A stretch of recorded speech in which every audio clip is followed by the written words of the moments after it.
This commenter is asking about dysregulated dogs or dogs who can be reactive, who don't have normal bowel habits. And then they go on to mention that they give so many treats for anxiety and training, and that their dog poops a lot overnight, and so they're wondering if that's disrupting the quality or quantity of the dog's sleep. Okay, there's a lot of good stuff to dig into here. So first of all, yes, there is a huge correlation between dysregulated dogs and dogs with GI issues in general. And GI issues includes the obvious, but also the inobvious, the subclinical signs. There's a great post by Jessica Yams. You can find the link to it in our Google document under Pain in Dogs, titled Don't Be Fooled by Good Poop. And she does a great job digging into the science of behavioral issues that are subclinical signs of GI issues in dogs, even if there is good routine pooping and no vomiting and they're eating their meals. With that said, if we look to the Mills study of 2020, that meta study that looked at aggression and pain in dogs, and they found that up to 80% of behavior cases involve underlying health issues that are mostly impacting the behavior indirectly. So by lowering tolerance to stress, decreasing resilience. Musculoskeletal concerns are the most likely, GI issues are the second most likely category. And that makes sense. There is tons of science now around how gut health is impacted by the brain and vice versa. In fact, we really shouldn't call brain cells anymore, since we now know they're also found in the gut.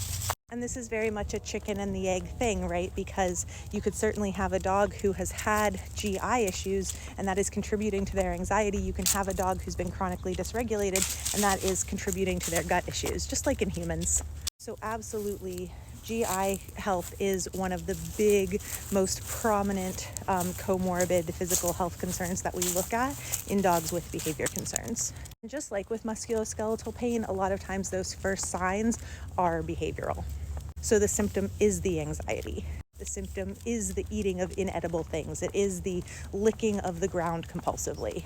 And certainly we can see sort of a snowball effect, just like this commenter is talking about, where GI issues can do things also like impact sleep. And now we have like this snowball effect, this ripple effect, right? Where not only do we have GI issues, but they're disrupting the quantity and quality of sleep, for example, or they're interrupting our ability to try to make positive associations. And then that brings us up to the third piece, which is, what if the GI issues are being caused by or worsened by using food in training?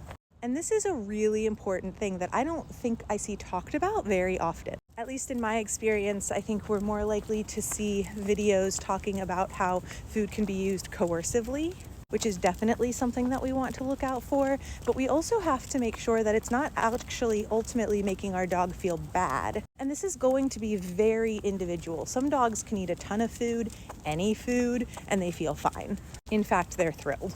Some dogs get sick and feel unwell when their stomach is empty and they need to eat every few hours, otherwise they feel sick.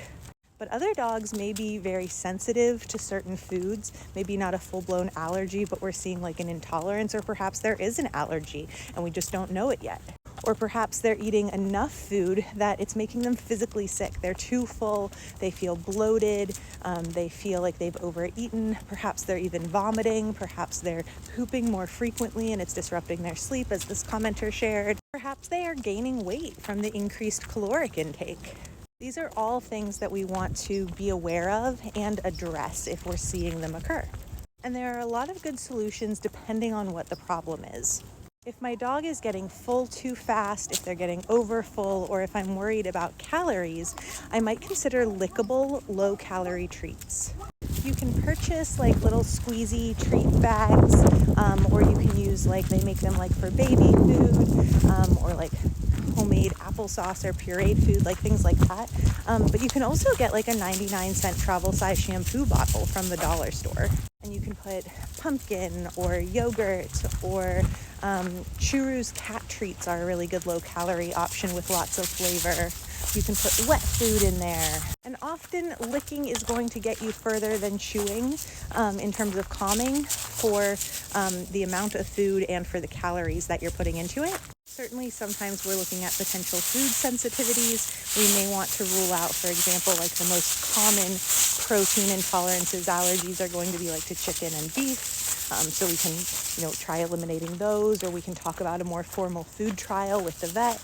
Because we are using a lot of treats usually for calming and for creating positive associations and for managing situations, we want to use very, very small pieces.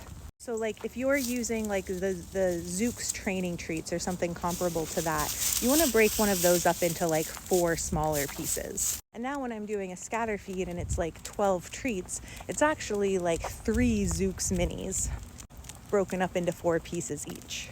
You can also use their food. So wet food can be in a squeezy tube, or if you're using kibbles, you can jack up the value a bit to be a little bit more novel by, say, using like Parmesan cheese dust, or the dust of your very high value treats, your fish treats, that type of thing. You can slice up some deli meat or some hot dogs and put your kibbles in a Ziploc baggie with them in the fridge overnight to sort of marinate the kibbles. And you can use portions of their meals to help keep some of that intake down, whether it's caloric or just like the physical amount of the food they're eating. You can also use things that might be a bit lighter on the tummy, like Cheerios or little bits of marshmallows. Just remember that many marshmallows, if they're not vegan, do have gelatin in them. So if you are doing a food elimination trial, be aware of that. Veggies can be a really good one. Again, cut up into small pieces for dogs who like veggies. But at the end of the day, yes, these are things that we want to be paying attention to and adjusting for.